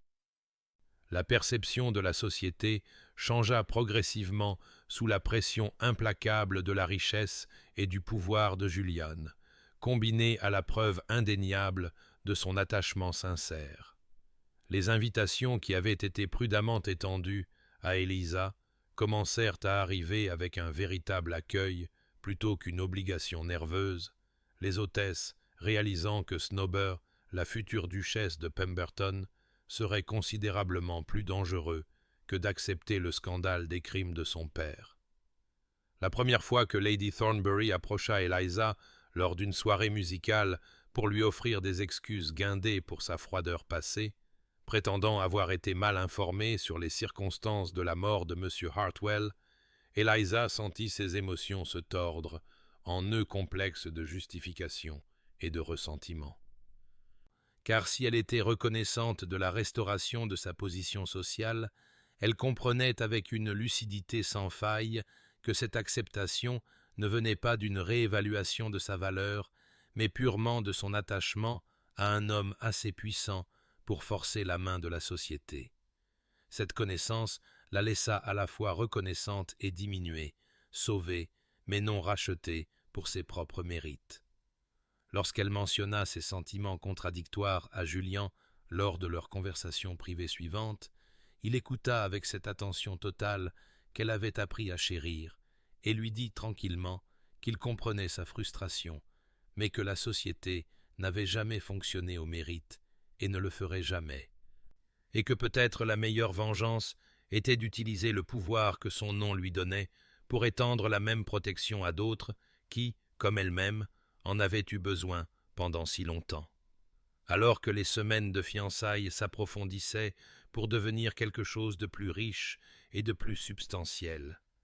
Élisa découvrit des couches sous l'extérieur froid de Juliane que la société n'avait jamais pris la peine de chercher, de petites révélations qui arrivaient comme des cadeaux déballés lentement au fil du temps. Elle apprit, par une observation attentive et les commentaires discrets de sa gouvernante, que le duc avait discrètement soutenu pas moins de 7 familles ruinées par des circonstances indépendantes de leur volonté, fournissant des fonds anonymes pour couvrir des dettes ou assurer des postes à des fils qui auraient autrement fait face à la prison pour dette. Sa charité était étendue sans fanfare ni attente de gratitude, car il semblait croire que la richesse entraînait des obligations qu'il remplissait avec la même efficacité impitoyable qu'il appliquait à ses affaires. Elle remarqua avec quelle férocité il protégeait les rares personnes qu'il considérait comme les siennes. La façon dont il avait renvoyé un intendant pour avoir parlé avec mépris à un vieux locataire, comment il s'était personnellement assuré que la fille de son maître d'écurie reçoive des soins médicaux appropriés lorsqu'elle était tombée malade, la fureur silencieuse avec laquelle il s'était adressé à un homme d'affaires qui avait tenté d'escroquer l'un de ses plus petits investisseurs. Et elle commença à comprendre que sa froideur n'était pas sa nature, mais plutôt une armure soigneusement construite contre un monde qui lui avait appris très tôt que la vulnérabilité signifiait la destruction, que le garçon qui avait vu son père jouer leur fortune s'était transformé en un homme qui ne serait plus jamais impuissant ou exposé aux cruautés des circonstances. Julien, de son côté, se surprit à éprouver des émotions qu'il avait longtemps considérées comme indignes de lui ou impossibles pour quelqu'un de son tempérament, découvrant une joie inattendue dans de petits moments domestiques qui n'avaient rien à voir avec le pouvoir, le statut ou le maintien minutieux de sa réputation. Il se surprenait à sourire à des moments étranges en se souvenant de la façon dont Eliza avait ri d'une de ses observations sèches sur l'impossible turban à plumes de Lady Weatherby,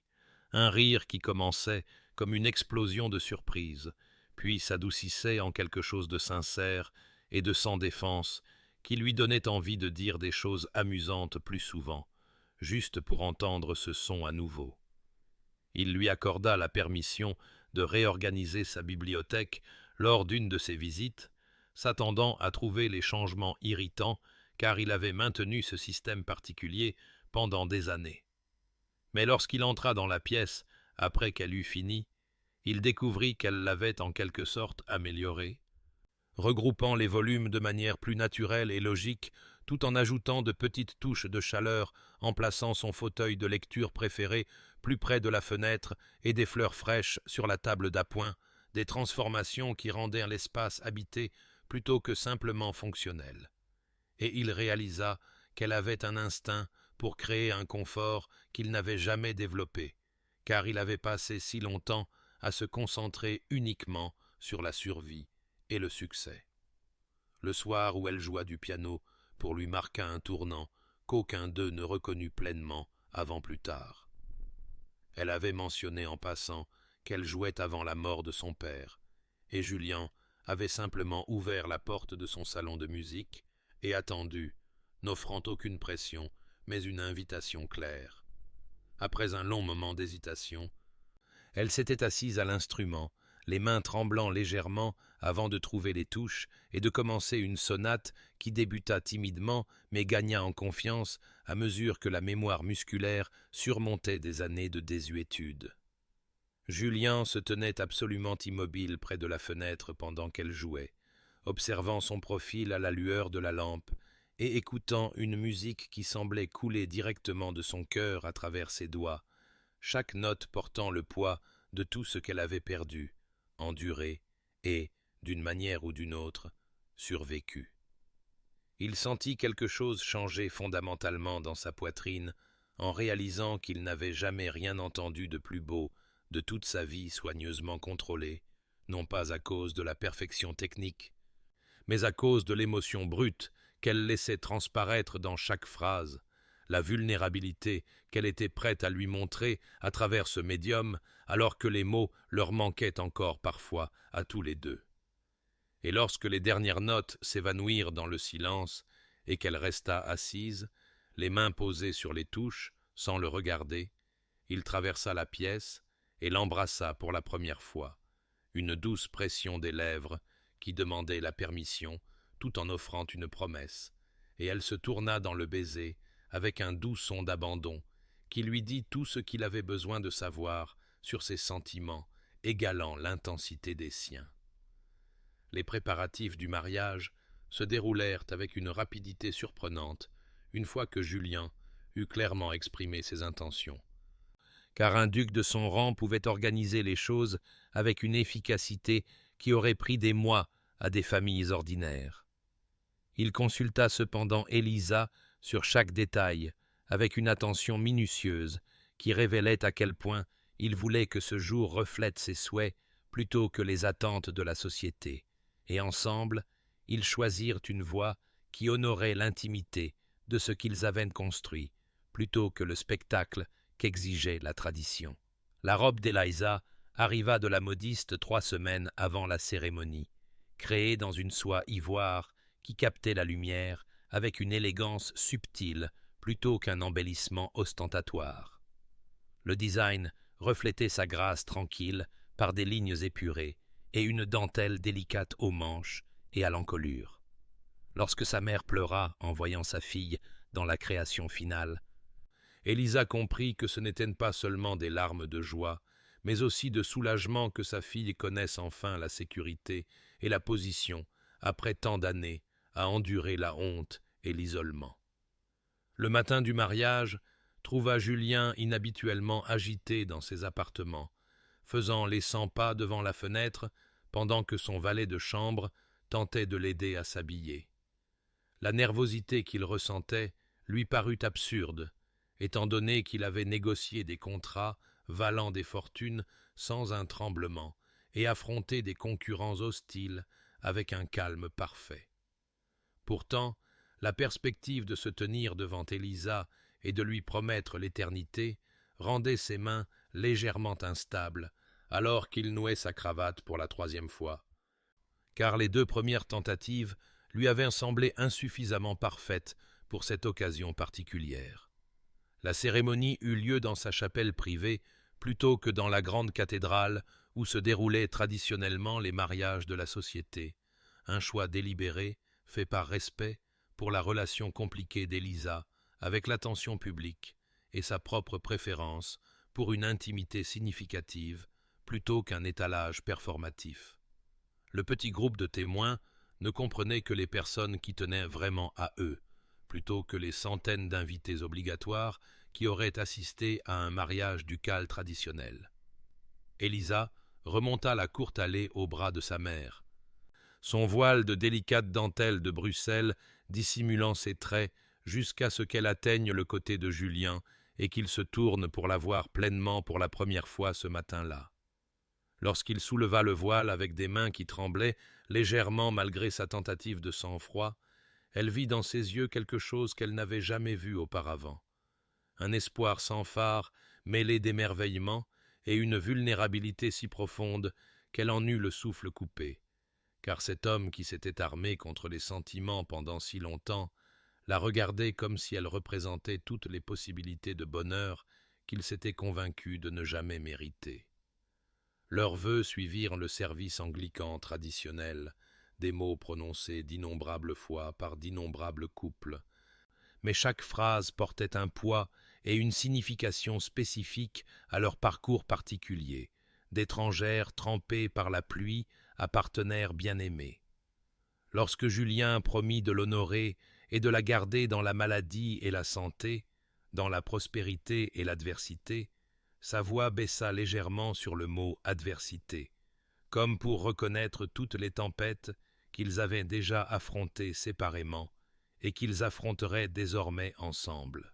Le petit déjeuner de mariage qui suivit la cérémonie resta modeste et intime, tenu dans la salle à manger formelle de Julien, baigné par la lumière du soleil de fin d'automne qui filtrait à travers de hautes fenêtres. Au moment des toasts, Julien se leva avec sa coupe de champagne et parla avec une émotion inhabituelle de la découverte de sa duchesse se tenant sous la pluie et de la prise de conscience qu'il affronterait volontiers n'importe quelle tempête, endurerait n'importe quelle épreuve, braverait n'importe quelle difficulté pour la garder en sécurité, au chaud et aimée pour le reste de leur vie. Des mots qui firent monter les larmes aux yeux d'Élisa et firent naître des sourires complices sur les visages de leurs invités, qui comprenaient qu'ils étaient témoins de quelque chose de rare et de précieux. La transformation de deux personnes qui avaient survécu par l'endurance, apprenant enfin à s'épanouir par la connexion. La nuit de noces arriva avec une tendresse que ni l'un ni l'autre n'avaient anticipée, car deux personnes qui avaient passé des années à s'armer contre la vulnérabilité découvrirent que retirer ses défenses exigeait plus de courage que de les maintenir. Lorsque Juliane fit passer à Élisa le seuil de ses appartements privés, leurs appartements maintenant, se corrigea-t-il silencieusement, il sentit ses mains trembler légèrement en l'aidant à retirer les délicates épingles de perles de ses cheveux. Chaque petite intimité révélait le peu d'expérience que l'un et l'autre possédaient pour laisser une autre personne franchir leur mur soigneusement construit. Elle se tenait devant lui à la lueur de la lampe, vêtue seulement de sa chemise de nuit et de sa robe de chambre, ses cheveux sombres tombant librement sur ses épaules d'une manière qu'il n'avait jamais vue auparavant. La vulnérabilité dans son expression reflétait ce qu'il ressentait, mais n'avait jamais appris à articuler, ce étrange mélange de désir, de peur et d'espoir que quelqu'un qui vous connaît vraiment puisse encore choisir de rester. Leur union se déroula lentement, avec hésitation, marquée par des paroles rassurantes chuchotées et des contacts doux qui parlaient de patience plutôt que de l'urgence de la passion. Et quand il la tint enfin contre lui après, peau contre peau dans l'obscurité, il sentit quelque chose de fondamental changer en lui, comme si le dernier coin gelé de son cœur avait enfin commencé à dégeler sous la chaleur de sa présence. Les premières semaines de mariage apportèrent des ajustements que ni l'un ni l'autre n'avaient pleinement prévus, car partager un espace et une vie avec une autre personne après des années de solitude essentielle exigeait une négociation et un compromis constant. Leur premier véritable conflit surgit à propos d'une chose aussi banale que la gestion de la maisonnée, lorsqu'Elisa tenta de réorganiser les horaires des domestiques pour être plus efficace, et que la gouvernante de longue date de Julian, Madame Davies, se plaignit à lui en privé que la nouvelle duchesse outrepassait ses droits. Il aborda Elisa à ce sujet avec une diplomatie prudente ce soir-là dans la bibliothèque, suggérant qu'elle pourrait peut-être le consulter avant d'apporter des changements significatifs. Il vit son visage se fermer d'une manière qui lui rappela douloureusement ses premiers jours où elle se tenait dehors sous la pluie, exclue de tout lieu d'appartenance. Elle s'excusa avec raideur, dit qu'elle avait clairement mal compris son rôle, qu'elle aurait dû savoir qu'elle ne pouvait pas simplement devenir une duchesse convenable alors qu'elle n'avait aucune formation pour un tel poste. Sous les mots formels, il entendit la peur plus profonde, qu'elle n'était pas à la hauteur, qu'elle ne le serait jamais, qu'il finirait par reconnaître son erreur d'avoir choisi quelqu'un d'aussi souillé par le scandale et la pauvreté. Julien traversa la pièce et lui prit les mains, attendit qu'elle croise enfin son regard, puis lui dit avec une honnêteté brute qu'il se moquait éperdument qu'elle soit une duchesse convenable, selon les normes de la société, qu'il l'avait épousée précisément parce qu'elle n'était pas comme toutes les autres femmes titrées qu'il avait jamais rencontrées, et que si Madame Davies ou quiconque dans sa maison avait un problème avec la gestion de sa femme, il pouvait chercher un emploi ailleurs, car Eliza était la duchesse de Pemberton, et c'était sa maison à gérer comme elle l'entendait. La férocité protectrice dans sa voix fit monter les larmes aux yeux d'Elisa, même si elle souriait. Elle admit à voix basse qu'elle avait été terrifiée de le décevoir, de se montrer indigne de la position qu'il lui avait donnée. Il la prit dans ses bras et lui confessa sa propre peur, qu'elle finirait par réaliser qu'elle avait épousé un homme froid et difficile qui ne serait jamais le mari romantique qu'elle méritait, qu'elle se réveillerait un matin et regretterait d'avoir choisi quelqu'un de si fondamentalement abîmé par son passé. Elle rit doucement contre sa poitrine, un son à la fois triste et tendre, et lui rappela qu'elle avait passé 8 ans sous la pluie à regarder les autres danser, qu'elle savait exactement ce qu'était la solitude et qu'elle l'avait choisi quand même, non pas malgré ses difficultés, mais parce qu'elle les comprenait, parce que 2 personnes qui avaient survécu par l'endurance avaient trouvé l'une en l'autre la possibilité de quelque chose de plus que la simple survie. Le premier matin où elle se réveilla en tant que duchesse de Pemberton et trouva Julien déjà éveillé à côté d'elle, appuyé sur un coude et la regardant avec une expression de quiet émerveillement, elle se sentit gênée sous son regard constant et lui demanda à quoi il pensait. Il dit simplement qu'il s'était résigné à la solitude avant elle, qu'il avait bâti toute sa vie sur l'hypothèse que le bonheur était quelque chose que les autres expérimentaient pendant qu'il se concentrait sur le devoir, le pouvoir et le maintien minutieux de sa position, qu'il n'avait jamais imaginé ressentir réellement le genre de contentement qui lui donnait envie de rester au lit, à regarder sa femme dormir au lieu de se lever tôt pour gérer sa correspondance et ses affaires. Elisa tendit la main pour toucher son visage, traça la ligne nette de sa mâchoire avec des doigts doux et lui dit qu'elle s'était résignée à la pluie, à rester pour toujours dehors, à regarder la chaleur et l'appartenance qu'elle ne connaîtrait jamais, qu'elle n'avait jamais imaginé avoir chaud comme elle se sentait maintenant, en sécurité, chérie, et enfin chez elle. 3 années avaient passé depuis cette soirée pluvieuse où Julian avait pour la première fois tiré Elisa de la terrasse jusque dans sa salle de bal, et le bal annuel des Ashford était redevenu une tradition. Cependant, elle se tenait maintenant à l'intérieur en tant qu'hôtesse plutôt qu'à l'extérieur en tant que fantôme, se déplaçant dans les salles bondées avec la confiance tranquille d'une femme qui avait enfin appris qu'elle avait sa place quelque part. Alors qu'elle s'arrêtait près des hautes fenêtres donnant sur le jardin, ajustant un arrangement floral qui n'en avait pas besoin, elle remarqua une silhouette seule dans l'obscurité, au-delà de la vitre. Une jeune femme dans une robe trop belle pour son âge évident, sa posture rigide de cette dignité particulière qui vient de l'endurance de ce qui ne devrait pas être enduré.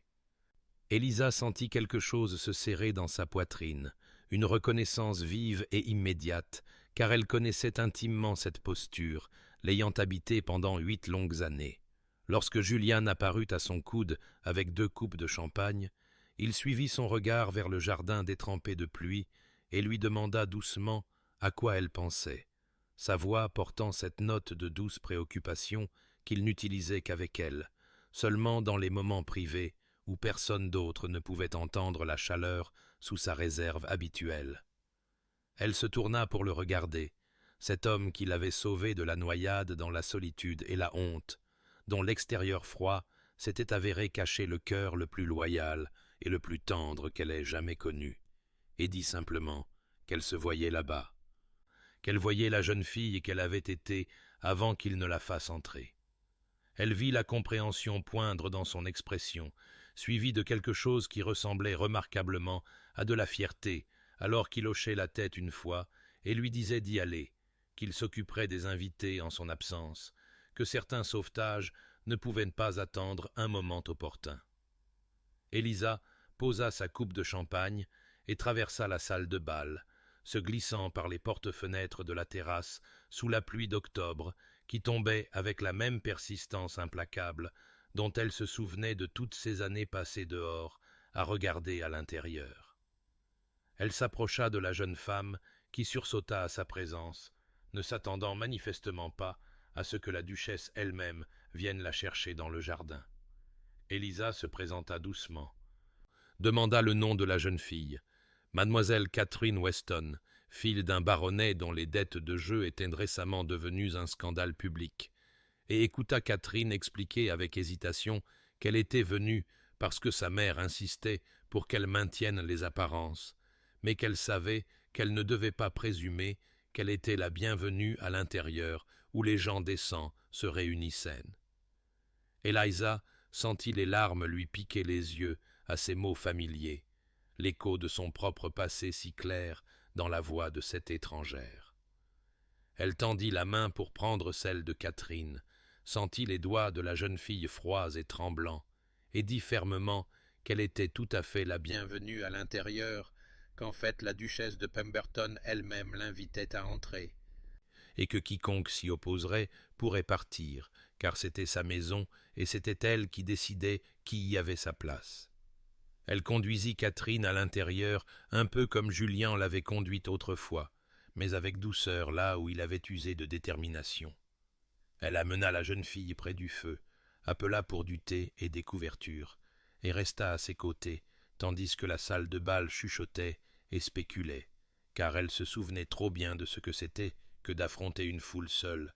et elle ne laisserait pas cette jeune fille endurer cette solitude particulière. Julien observait de l'autre côté de la pièce, voyant sa femme offrir à une autre âme perdue la même protection qu'il lui avait autrefois offerte, et l'amour féroce qu'il ressentit à ce moment-là faillit le submerger. Car Élisa avait pris la douleur de son passé et l'avait transformée en compassion, avait survécu à sa souffrance et en était sortie non pas amère mais bienveillante, et il comprit que c'était ce qu'elle avait toujours été sous la pluie et la honte, cet esprit généreux qu'il avait reconnu même quand elle ne pouvait pas le reconnaître en elle-même. La soirée avança, et Catherine se détendit progressivement sous l'attention douce d'Élisa. Lorsque les musiciens entamèrent une valse, Julien traversa la salle de bal jusqu'à sa femme, s'inclina formellement malgré 3 ans de mariage, et la mena sur la piste de danse, tandis que Catherine regardait depuis le coin du feu avec une expression d'espoir prudent. Alors qu'ils tournaient ensemble dans le motif familier de la danse, Élisa leva les yeux vers son mari et le vit sourire, réellement sourire. Cette expression rare qu'il ne réservait qu'à elle, seulement pour les moments où son bonheur dépassait sa capacité à le contenir. La pluie continuait dehors, visible à travers les hautes fenêtres, des gouttelettes coulant sur le verre comme des larmes, mais à l'intérieur, il y avait de la chaleur, de la lumière et de la musique. Et deux personnes qui s'étaient trouvées dans la tempête dansaient maintenant ensemble en sécurité, ayant appris que les cœurs les plus froids aiment parfois le plus profondément une fois réchauffés, que la patience et l'endurance mènent finalement à l'appartenance, que se tenir sous la pluie pendant 8 ans, 8 minutes ou 8 décennies ne signifie pas que vous y resterez pour toujours, car quelque part, quelqu'un regarde par la fenêtre, vous voit dans votre solitude, se préparant à vous faire entrer. Cher auditeur, chère auditrice, peut-être vous êtes-vous tenu dehors, regardant à l'intérieur, peut-être avez-vous ressenti le poids de la honte, du scandale, ou simplement de ne pas appartenir, peut-être avez-vous enduré quand l'endurance semblait la seule option restante, et si c'est le cas, sachez ceci.